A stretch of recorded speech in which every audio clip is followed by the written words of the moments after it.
La chéchia de Constantine est cette belle coiffe en forme de cône qui pare la tête et qui n'est portée que par les femmes mariées. Et c'est un joli hasard qui plonge Slimane Boudmar dans ce monde de la broderie, de ces coiffes spéciales, ces chéchia constantinoises. Mais aidé, faut-il le dire, de tout ce qu'il a hérité comme savoir-faire de sa mère, grand-mère et de sa famille, vieille famille citadine de Constantine. Alors, comment se présente cette coiffe? Écoutons Slimane Boudmar.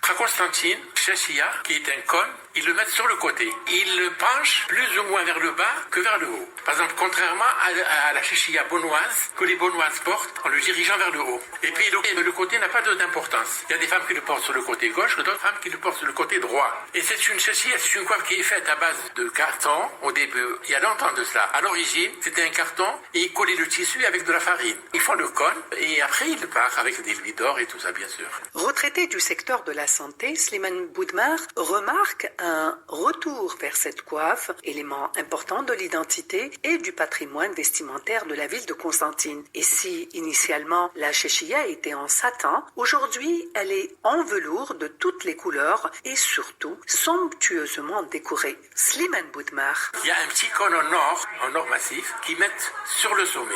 Et sur le bas, ils mettent des soltanis, c'est une pièce de monnaie turque ou bien des louis d'or. Les soltanis sont plus légers et ils préféraient le soltané parce que le soltané il est maniable pour lui donner la forme de la chachia. C'est pas comme le lui, il est plus dur. Il y a le cône avec en or qui mettent au-dessus de la tête. Il y a le soltané qui couvre la chachia et au milieu de la chachia, ils mettent un objet avec une main de Fatma, comme ça, ils la mettent au milieu de la chachia. Et l'appellation de le cône est le ras. Et en plus de ça, après, il y a le alej. Le tour. Il fait le tour.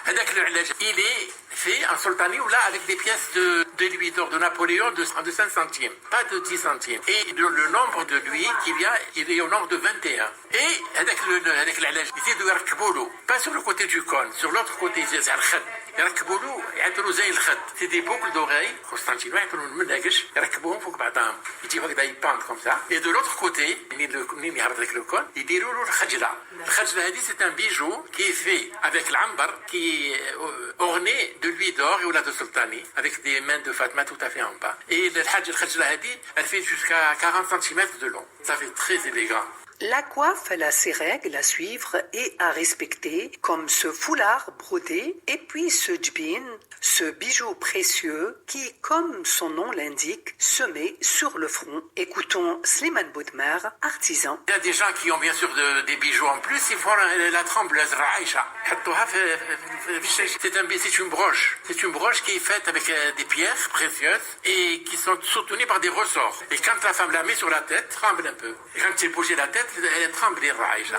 Tous ces bijoux dont je vous parle, c'est des bijoux qui sont faits avec des diamants, avec des roses, avec des émeraudes, avec tout ça. Ça coûtait très cher parce que c'était des vieilles familles constantinoises qui étaient plus ou moins aisées, qui pouvaient avoir ces cônes avec des louis d'or, avec des trucs en pierre et tout ça. Mais les autres qui n'avaient pas, peut-être, ils la faisaient en argent. Ils pouvaient la faire en argent. Ça donnait à peu près le même résultat. Slimane Boudmar témoigne sa reconnaissance à l'artisan bijoutier de talent Jamal Mnei, qui est un maillon important pour perpétuer la chéchia et autres éléments de notre patrimoine. Constantine Hayat Kerboua, Alger 3.